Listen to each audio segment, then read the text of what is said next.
Thank you. So we'll start with our first session, which is education session. So for this, he's a stalwart in Medley Toastmaster, a very colossal figure.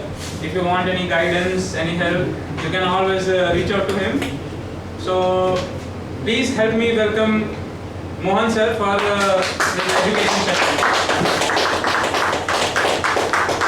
Thanks, sir. Hey, good morning, everyone. Over the next 20 minutes, let's make it interactive and very discussion based. Right? So I'm learning. So just react to what Tushar said. I'm still learning. When I joined Medley 2 years back, it was to become a good speaker. But Toastmasters offers several other things, as you know, right from listening skills. Desensitizes you to take feedback, which is most difficult for all of us, right? In various ways. So it offers a host of things. But coming to speaking, what I have learned in this 2 years is we all started scratching the surface, right? I mean, irrespective of what level each one of us are, it's really an ocean. I really thought non-stand-up, good presentation, body language, and maybe eye contact. That's all I thought about when I joined, to improve all these aspects. But as we will see in the next 20 minutes, I hope to kindle your inner speaker. It's really an ocean. What probably I have learned is 1% or 2%, and we'll discuss that why. Before I start, are you all ready to make it interactive? Because it's all learning together. It's not that I'm going to tell you something. And more like brainstorming. Take a specific aspect and talk about it. Now we got speeches, TT, impromptu, TT and evaluations, right? I mean, we can cover all, but it will be just too much. Even one aspect of speaking will be too much in 20 minutes. So I will take whatever fits the bill. When you come to speaking, there are 3 pillars. What are the 3 pillars? Content. Yes, first pillar. Delivery. Delivery is third pillar. Second, structure. Right? Content, structure, delivery. You get raw content, you shape it to a fantastic speech, and then you deliver. Now let me ask you a very simple question. What do you think is the most important of the 3? Content. Delivery. Content, delivery. Any All other words? 3. All 3. No, one. If you have to ask you, pick one. Structure. Structure.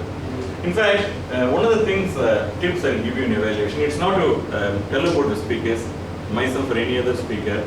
If you really notice, even advanced speakers as they progress, they will miss the structure, which is CC2. And why is structure important? What's the big deal? You've got the content, you're a fantastic guy, you'll fly on the stage like some of our good friends like Arvind and Thomas and Tushar and Mohan, all of you, right? So why structure is so big deal? No, I can come and deliver any speech. The audience can follow with the structure. Follow the Fantastic. There must be an orderly presentation. That is why structure is needed. Absolutely. Okay. See, structure is the skeleton, right? On which your content, probably you can think it's a flesh, and then you finally deliver. If you don't have good structure, however good delivery person, you can actually amplify by 30% or whatever, but you cannot deliver a top-notch speech with the top-notch delivery qualities just because you don't have structure. Extremely important, and you go back to your scripts and you write the next script, please focus on structure, and most of us don't. I can even exaggerate saying all of us don't, right? Because this is something I know I had an accident, I'm going to convey to you. But you don't even understand. You can't even, probably at the end of the thing, you may even come and ask me, did you cause the accident or somebody hit you? Right? Basic things I described for 7 minutes, I'll get frustrated. I went and hit the car. But you didn't get it as an audience, so I failed in my structuring of the speech. Extremely important, you can take a just cue and then talk to people few minutes later. You will find that what you receive and what the speaker intended may be different. Right? At least parts of the speech. So shall we talk about structure? Do you all agree structure is very important? How many of you honestly focus on structure when you read this script? Sure. Let's say speeches are very good. Okay, now, we'll talk about, shall we take a few minutes on structure? So, when you get the raw content, yesterday many of you attended Saros education session, there are structured ways of getting content. Or if you are a stalwart in technology or in a process or in a manufacturing thing, that is your informative speech, you can do that. Right? You can ask people to follow a particular process because you are so good in it. Your knowledge will flow, which is very important in certain types of speeches, right? Especially informative. your credibility as a speaker in terms of how many years you spent is very important. So when you come to structure, there are three aspects of structure: opening, main body, and closing. When you get your content, when you move to structure, one of the first things you should do is, what is that you want to convey? Okay, ideally they say less than 10 words. Okay, it's very important for you to think after 7 minutes. I'm taking Toastmasters as an example, it applies to any presentation you do. So after 7 minutes, what is that you want the audience to think, feel, or do? Irrespective of the genre of speeches you are giving, like informative or persuasive, right? Or inspirational. It could be entertaining, it could be just a good speech which makes people laugh, think. But what do you want audience to think, feel, or do? You ask yourself the question. I'm talking about an accident, I'm talking about a vacation. Am I saying you go for vacation next time to Ooty and this is the reserves you can stay? Perfectly alright. I realized, no, I'm not doing enough for the society. I found some poor people. So suddenly it struck me, I'm not even contributing, I'm only worried about myself. So am I persuading people to take action, to go ahead and at least feed one guy once a week or something like that? So what is that you really want people to think, feel, or do? Does it make sense?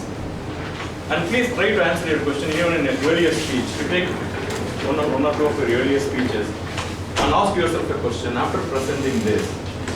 Okay, it could be even Mr. Prabhakar's CC1 yesterday. CC1 is about introduction, but there is something, right, about hard work, about perseverance, about keep going, right?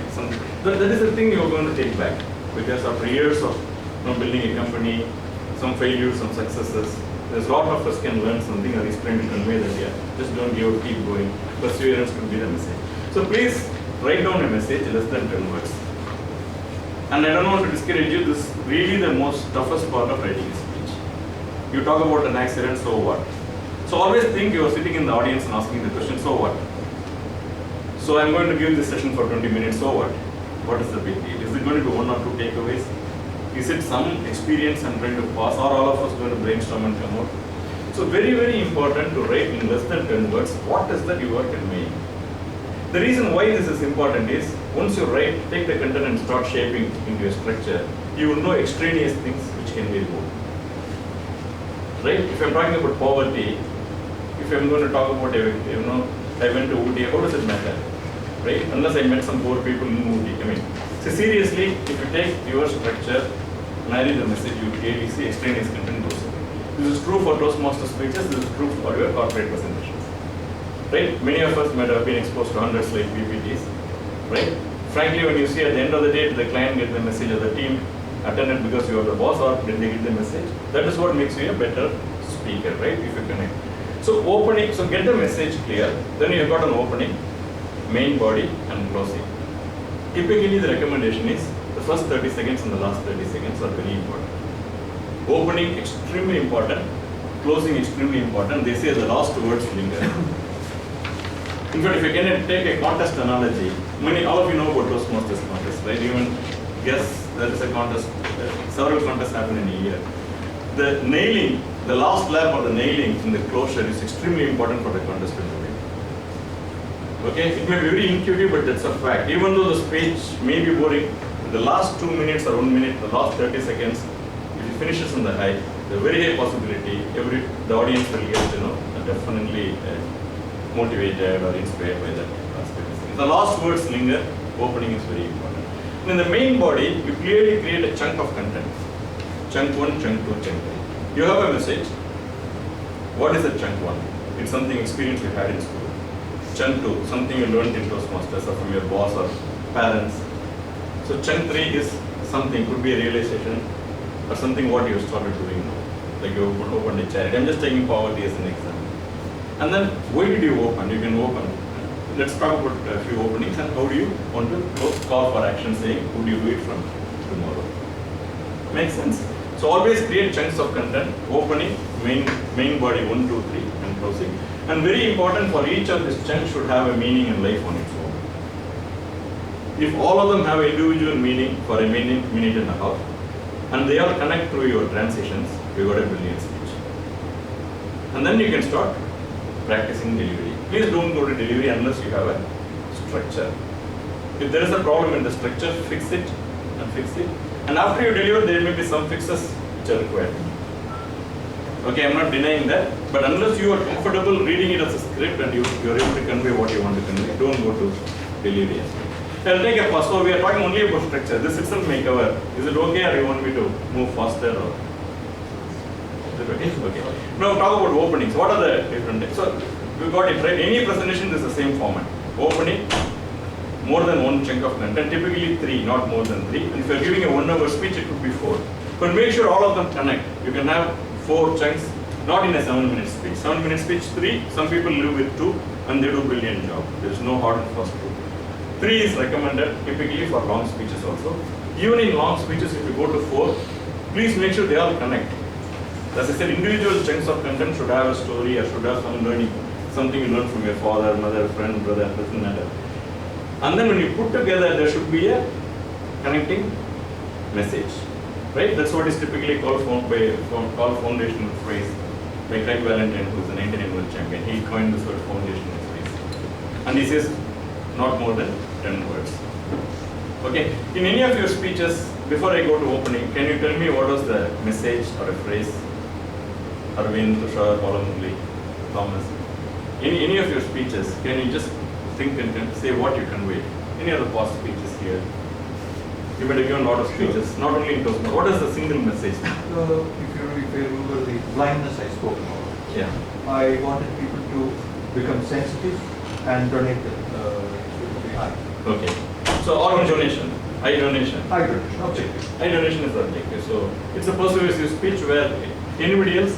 I just said a contest of context Okay. for the following message. Okay. I mean, generally it is story, so some. 10 words. Less than 10 words. Okay. You are asking the. Yeah. What is that you want me to take? I am the audience. Okay. Don't impose your ideas on others. Okay. Basically, Good. yes, sir. Okay. And then friendly suggestion, even if you can condense this, try condensing when you go home later. Okay. Don't impose your ideas on others. Try to see if you can even condense the 3-4 words. It's not a rule. Arvind. It's a conclusion. Sorry. Conclusion is like what? Yeah. Finally, you have to conclude what we are going to deliver. Absolutely. Absolutely. Conclusion is important. We'll talk about that. So any of your speeches, Arvind, you have given some great speeches. A person cannot be a hero always. A person cannot be hero always. So, don't be your own hero, or that's a good message. So from a phrase perspective, you can still work on that. That's a good message. So you don't want to be the hero, you want to make others the hero. In fact, there is a specific aspect of speaking, if I have time I'll cover that. You should never be the hero on stage. Psychologically you will not connect with the audience. It's a proven research area. You always make, it's not that you're going to forcibly make. We all learn, we are not born with a lot of knowledge. So I learned something from Thomas. My story will be about how I struggled and learned something from Thomas and made me live. And the audience will be able to connect. If this guy, ordinary guy can do it, I can also do it. So very good. So you don't be hero of everything. Don't try to be the hero of everything. The question is, any of your speeches, can you think of the phrase, what was the core connecting message throughout the speech? Or what the audience should have carried forward? That is what we are talking. Anybody else? Yes. I talked about one speech about corruption.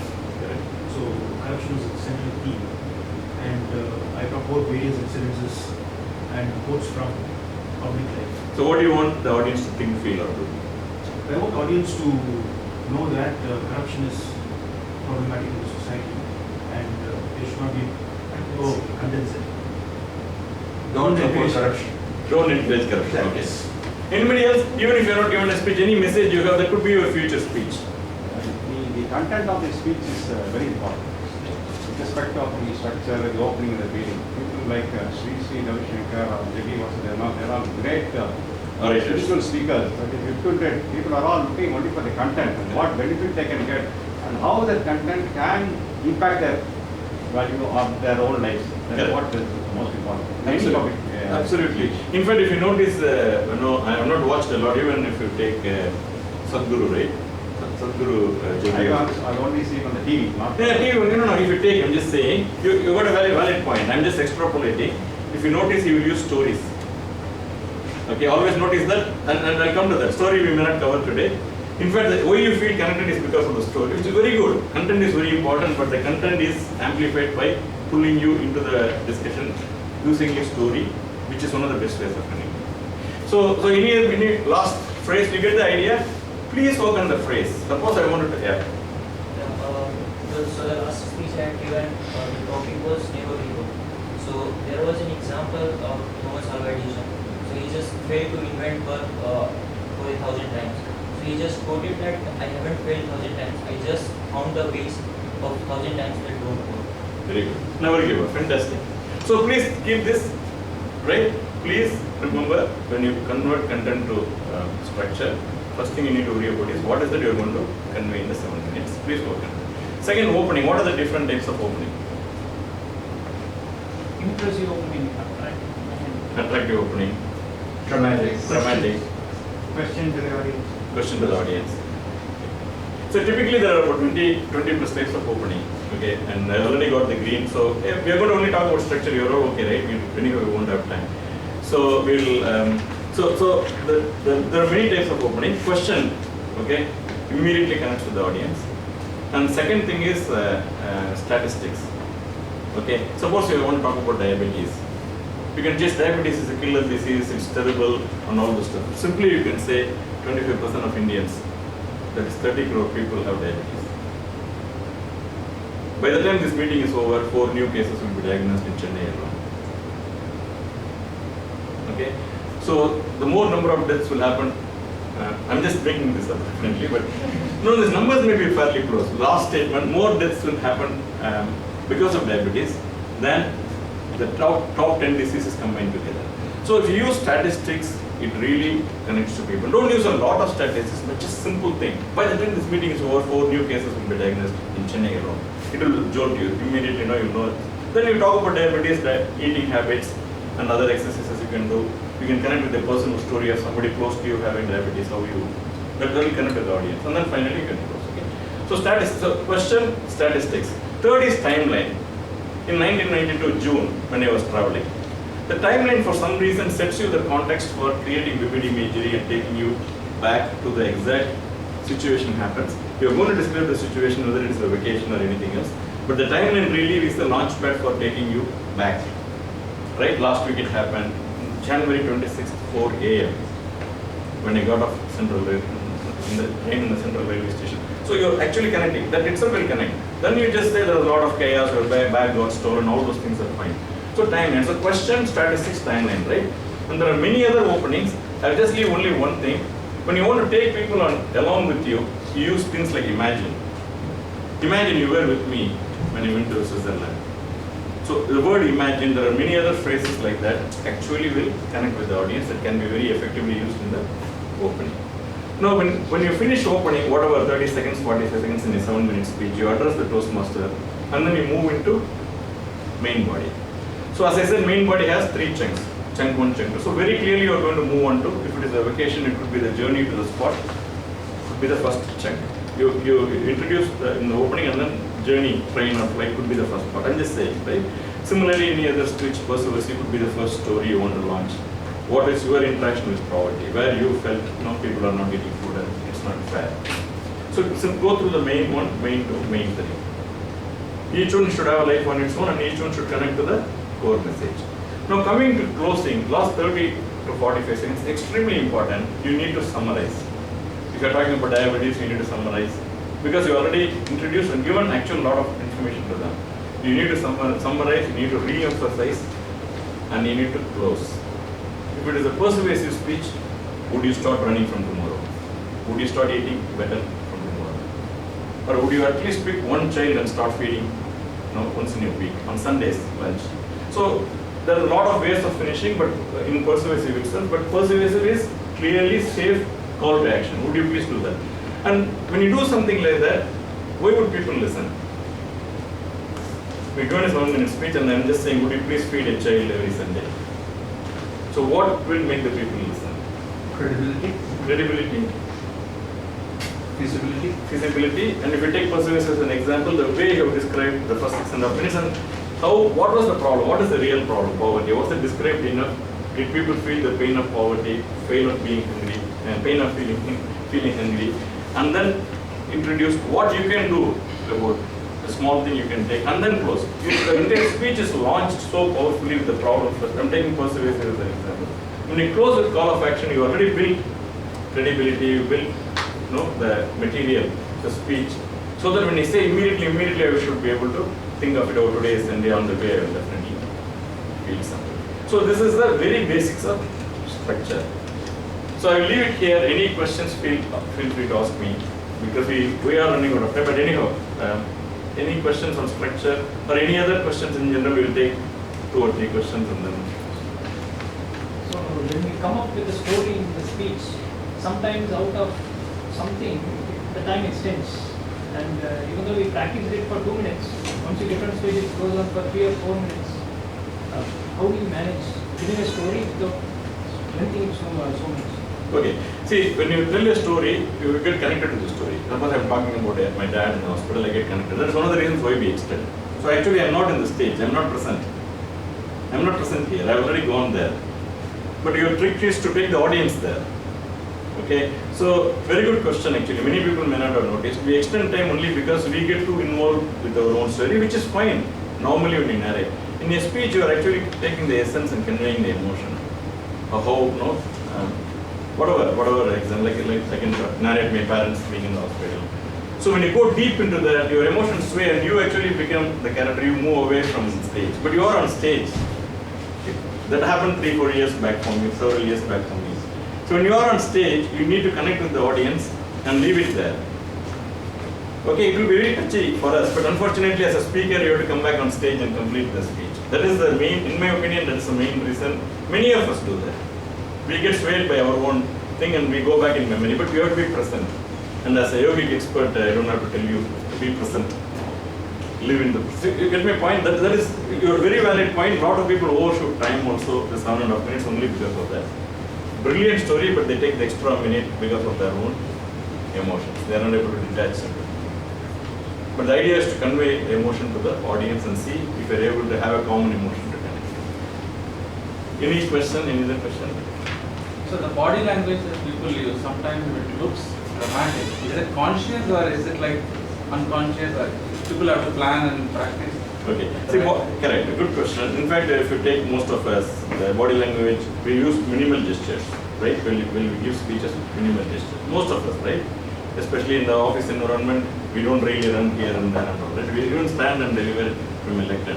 So to answer your question, so what happens is, in Toastmasters, when you talk about body language, there is gestures, eye contact, facial expression, the posture, right? All these, and stage movement, all these are body language. People tend to exaggerate to connect with their content. Okay, for some people, it may suit. Naturally, they may be very flamboyant, they may just flash, and then they may be even done theatre or drama in their colleges.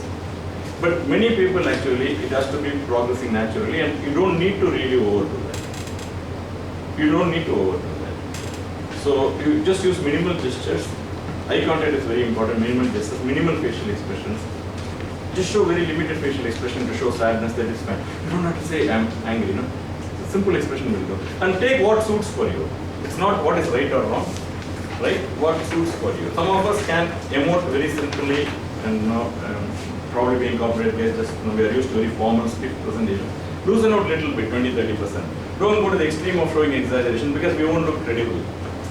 Okay? And also, nobody will look credible if they exaggerate.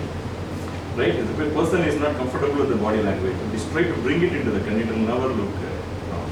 So use what is comfortable, and if you want to pick up gestures, pick up eye contact or stage movement, do it slowly over 5 or 6 speeches. It will come very naturally to you.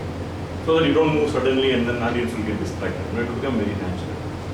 Does it answer your question? So just absorb it, let it flow through you over 5-10 speeches automatically, and stop where you are comfortable. So just to give you an example, gestures have a lot of meaning. So small gestures, if you take politicians, bigger crowd, bigger gestures. And I'll just give one example, which I think Arvind does it very well, better than me definitely. So when you want to, when I say Arvind is standing here, firm gesture is very important. I just say Arvind and hold it for 3 seconds. That will bring Arvind on stage or a character on stage. You can see next time when people use that technique. That's called a hologram technique. You're actually erasing the character on stage and then they're like, hey, what the hell is going on? Now it's a very powerful thing. So, if you want to really use those advanced techniques, it can happen over 5 or 6 speeches. That is not an exaggeration. That is really saying this person is here, this person is here. So it's actually, that's what I'm saying, what we are actually doing is very, very limited, in my opinion, honest opinion. This is a ocean. Required, that was, people want to put consciously, like they use hand, like they. Yeah. No, in fact, stage usage itself is a big thing. People just say, this is office, this is a reception. Here is where I had an argument with my boss. And every time when there's a boss or discussion with the boss, it will be in the left hand side. Every time the reception, when I come back, I will be here. So we'll talk about it in detail, definitely. There's a separate session we can do on stage. And I think Arvind is the best guy here to do that. Because last speech you used it very well, if you remember, right? Stage? The jungle pocket. Yeah, sorry, please. I'm Murali from Bangalore, India. During a speech, is it important or mandatory to use the words, complicated words, or simple words? Because the aim of objective of speech is the audience should get the message. Correct. Because we don't know the audience what level they are. Correct. I feel it should be a very simple words. Absolutely. No, you're absolutely correct. So, irrespective of the audience you are addressing, how much ever be the levels of English, even advanced, simple words is what will help connect. Okay, so if you have a complicated word in your speech, the recommendation is go through that and convert it into a simple word. If you have a complex phrase, convert it into a simple phrase. If the 3 words, can you make it a single simple word? Yes, absolutely. It has to be very simple. Very simple English will do to give great speeches. But the world is different. People, experts, the evaluators, not like you, but somewhere in corporate offices. Or in usage of complex words. In corporate presentations. No, word doesn't have to be very complex. Even the diction and pronunciation could be, right? The little flashiness, if you want to say. That is always, we all believe it is required, and I agree. Including myself, when a rock star presenter comes, whether it is a presentation in a room or in a stage, definitely we get present. I totally agree with you. That is more to do with the diction and the accent and the flamboyancy he or she shows on stage. Not exactly the choice of words, if you notice. They again can be flamboyant with a very simple word. But actually, like I was telling Mr. Gurama's question, the real trick is what you are comfortable with. Okay, I'll tell you a simple example. If you are the best in a particular area, nothing else matters. Because if I'm coming to listen to you learn something, 30 minutes I'll pay attention. I'm not saying others are not important. The credibility is so high. Like you were talking about Sadhguru and talking about not tomorrow some other expert. Tomorrow Bill Gates comes. He's not a flamboyant presenter. I happened to see one of his presentations from the front row in Taj here, Taj till 10-12 years back. He's not at all flamboyant. Okay, in fact, you'll be surprised. He doesn't care. But his content on technology and stack, how he built Microsoft is unbelievable. So I don't think he doesn't even care about following any of the standard openings and anything like that. He just said, first 30 seconds he covered how he built Microsoft. That's all, first 30 to 40 seconds. No opening, no nicety, nothing. So what I am trying to say is if somebody is top notch, that puts them in a different pedestal. But if you are actually generating like a Toastmaster speech or something, you are trying to connect with a new audience, from a speaker's perspective, some of these things are different. Any other question? I think I've run way out of time, but if you have a minute or two, I'm happy to answer any question. And this is only the beginning, friends. Trust me on that. Do you at least agree it's only 1 to 5%? All of you, after this 20 minutes at least. Sometimes it is scary how much we don't know in public speaking. So me and Thomas were just talking before 10 o'clock. So definitely we can have more different formats of education. Yes, sir. Hi, I am Clement. So when you are called upon to the stage, quite surprising that you are not expecting that you're going to go to speak. So the time you are sitting to the time you go to the stage is where you have to prepare the content. And when I go and face in front of the stage, I kind of get panic or like so. What is your advice on it? You're talking about table topics. Yes. Impromptu, typically. Okay, so impromptu, best thing is, okay, you'll be surprised, don't think. When you are called, just go. Because impromptu, the best way to respond to an impromptu speech is from your subconscious. You are not going to prepare any new content in that 10 seconds. Right? Not all of us, I'm not saying, when I say you, it's not you. So the best way to become a great impromptu speaker is being relaxed on stage. Okay, if you are called, go, and you will be surprised to know most of the experienced speakers, even in contests, fail. You know the reason? Can anyone guess the reason? Nervousness? No, nervousness all of us have. All of us have nervousness. Eh? Think too much. Nothing too much. You will be surprised to know the answer. When the topic is given, they don't listen to the topic. This is a fact. I'm not saying from, I mean, in fact, last year when I was participating in area, this year beginning, I was actually going through a lot of online material. And time and again the advice is stand and listen. And 5 seconds, even if you don't speak, that is not going to hurt your win. But if you don't listen to the topic, you can talk for 10 minutes, you are not going to make it. Because audience has to listen to the topic more than once, because in the contest same topic is given. If you don't know, so people will be outside, they'll come in. So everybody knows the topic, and if I have not listened to the topic, I will be completely gone. So the number one reason for not giving a good TT speech is not listening and comprehending and absorbing the topic very deeply inside. Let's say it's never too late. Just listen, especially longer titles, very difficult. First 3 words, because of nervousness, we sign off. The last 3-4 words, we won't listen. Then next 10-15 seconds, the brain will be working on constructing those words, and you will not get a good speech. Okay, we'll come to the nervousness. There are many ways of controlling nervousness, but everybody will feel nervous. Trust me on that. The only thing is you can go many times on the stage again and again. Don't hesitate to go. Automatically after 10-20 times, it will come down. There's no better experience. Do we have a structure for this impromptu? Yeah. Is there a structure? Yeah, impromptu can be learned. And if you have time, we can talk. I don't know, depends on the TMOD. Question was, is there a structure for managing impromptu speaking? Yeah, there is. There is a way to cultivate or develop your expertise. But do we have time? I can take 1 minute. 32 minutes. Yeah, okay. No, we can have a separate session on impromptu. Impromptu can be learned. 100%. There's a way that can be learned. We'll talk about it today or another time. You get my point, everybody will be nervous. So listen to the topic fully. And the best impromptu speeches are from something within. The knowledge, what we hold already, it's a fact. It may take some time for us to agree, some time for us to experience it on stage. Try this, go blindly, relax. You will actually start giving great impromptu speeches right from next time. That's all. The nervousness, everything will go away. Because you have a story, you have something to connect. You don't know what the topic is. It's all about connecting and allow the subconscious to connect. That's what they say. You just remove the overthinking part, which most of us do. You will slowly become able. Any other questions? I'll take it offline. Thank you very much.